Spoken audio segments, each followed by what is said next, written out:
ito yung pinapakita niya kung hindi siya makapag-reconcile sa pamilya. Pero yung mga sobrang night, wala pa. So, kung dadagdag ako ng premyo niya ng 1 million, so, buong pamilya, ang pagsama niya, dapat siya role model eh.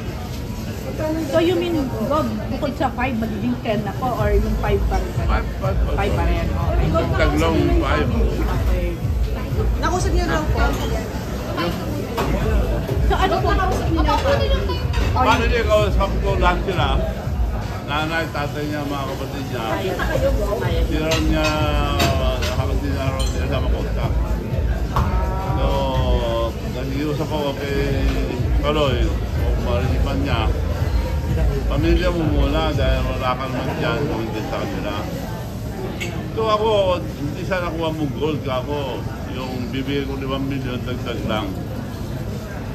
Sa pamilya nyo. Sa'yo rin. Pero gusto ko magpati silang pamilya. Ano po yung reaction ni Kaloy doon? Nung sinabi niyo? Wala nga eh. Wala po kayo. Personal niyo po siyang, wala po siyang naging sagot or... Wala. Pero personal po niyo siyang nakausap na nasabi. Ikaw, yung mga pera niya nakausap ko. Tawagin mo ako pag live. Pero sa kanya man yung 5 million, parang pakita lang niya na Buo sila na okay buo na sila ang pamilya. Pero yung mami po ba niya, okay lang na makipagkita kay Okay Kaloy? naman. Nakausap niyo po? Tatay, nanay niya, kapatid niya, okay naman sila lahat. Gov, alam ko nagsisimula si Manny, kayo talaga yung umalalay sa kanya, no? At bilang atleta rin si Kaloy, ano yung best na advice na maibibigay mo sa kanya? Ngayong natatamo niya tong gantong level ng kasikatan at success. Ngayon sikat siya, huwag siya magbago. Dapat siya role model. At number 1, pamilya. Kung ano man nangyari sa kanila, kasikatan niya. Ako nga, nasa tayuban na siya, nasa 10 million ng Diyos na yun. Respect your family, your mother and your mother. Nasa 10 million, yun lang bilhin niya siya. Simple lang. Pakita niya ngayon, siya, Kaloy, kung nakikinig ka man, nakikiusap ako na kasabi ng pamilya mo, kung walang kahirapan sila. Yung gold na nakuha mo, hindi lang para sa iyo, kundi para sa lahat. Especially yung family. Wala kang pinagalingan kundi sa mga family mo. Kung ano man nangyari, patawarin mo na sila. Bilid din ang Diyos yan. Forgive your Ikaw enemy. pala pong COVID face sa campo ng Kaloy sa party. So, lahat po nito through media lang po na nalalaman ni Kaloy. Wala po kayo. Kaya nga nagre-reach out ako through media dahil hindi ko makontak. Okay. So, for the record, Gob, kung halimbawa hindi tayo dumating, wag, kung sakali lang, dun sa reconciliation, ibibigay nyo pa rin, iaabot nyo pa rin sa kanya yung 5 Hindi, million. kailangan At talagang po yun po pamilya. yung kumbaga parang kasunduan. Parang, Magbati lang sila, okay na, bigay ko sa kanya yung 5 million. Kanya rin. Gov, may update ka na about sa Vagabond? May bago bang update? Matutuloy yun. Kamusta po ngayon? Ginagawa yung storya, yung writer, di na gusto, yung producer, ay yung grupo nila, di magustuhan yung kadugtong. Yan ginagawa. So, Marami binabago. Pero tutuloy talaga. ongoing pa din po. Mga Ongoing pa kailan rin kayo yung matatapos storya. yung Gov? Kasi ang ano doon, kailangan kompleto para tuloy-tuloy yung shooting. Hindi kagaya yung walang storya, hindi nila kung saan pupunta. Kaya maingat sila dahil maganda yung nangyari, tapos pangit yung kadugtong. Kaya ginagawa nila ang storya maganda. Ang maganda ron, gagawin dito. Nibitang ako later ni Dan Lee, Matang Sok ba yun? The most popular actor in Korea. Nagawa rin yung pelikula dito. And meron din Hollywood na pag-focus dito rin gagawin. So, yung kinukontak ko lahat para sa ating bansa. so mga co-producer po kayo lahat. Producer. Gov, may nag-viral ngayon, Gov, na parang yung lion ata. Oo. Hindi naman totoo yun. Ang layon, mukhang inantok. Talagang puyat yung mga yan. Paggabi, sumisigaw. Nasisigawan sila. Kaya talagang inantok yung mga layon. Pero yung lalaki na sinabi nila na tinampal niya, tinatanggal ko agad.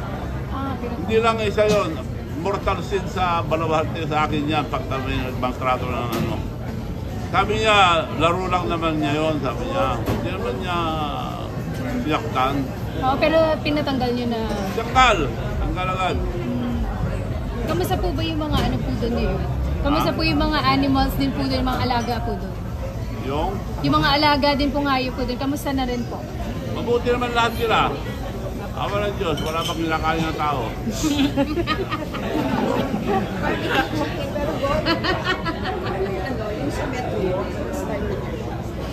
Matutuloy yun. In fact, nakasara na. Bubuksan na lang yung harap. Bubutasan ng contractor from Japan para sa nililikos sa Metro Manila yung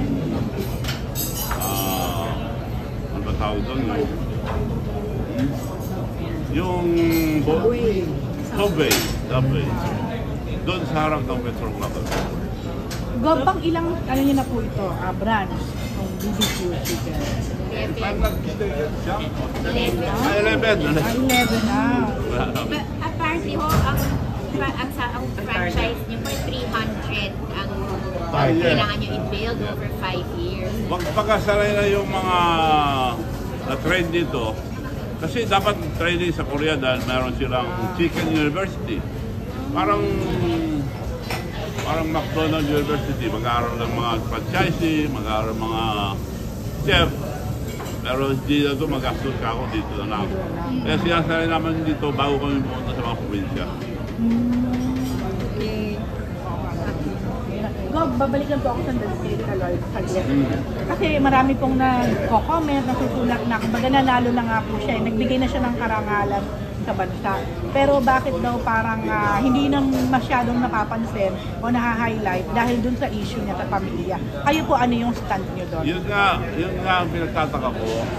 Nakita ko yung video, parang kawawa na awa ko sa tatay. Dahil parang nag-aamama ka. Kumakamay lang sa anak. Parang hindi pinapansin. Eh, dapat pansinin niya dahil kung ano man nangyari, dapat patawarin na niya. Pakita niya na magandang kalooban niya, magandang tao siya. Hindi ngayon nanalo na ng gold, parang nagbago na. Nakita niya na role model, the best thing to show ngayon. Nakakuha siya ng gold, makipag-represent sa mga pamilya. Naniniwala po kayo na kapag kahit na gano'ng kakatagumpay o kailangan pa rin pagdating sa bagay na yun ay number one ang pamilya. Bili ng Diyos yan eh. yan yung may promise. Gov, yung 5 million limited naman yun kay Kaloy. So, si Kaloy na makipagsundo sa pamilya niya. Yung girlfriend hindi kasama sa usapan. Kay Kaloy din yun. Kumbaga dinidelay nyo lang Hindi ko naman pwede ibigay sila mapapati. Ang purpose ko lang naman yun, hindi sa gold eh. Pag sasama ng pamilya, the most important. Hindi yung gold niya. Yung pagsasama ang pamilya nila, the most important. Pakita niya na role model siya sa family first. Pero Gov, so far hindi ka pa nakakausap ni Kaloy? Nag-usap na ba kayo or nagparamdam na ba Wala siya? pa. Ang worry ko nga, baka may mag-away ng pamilya dyan. Manghingi sa inyo para magbati sila. Ayan. Okay, thank you po. Thank you, Gob.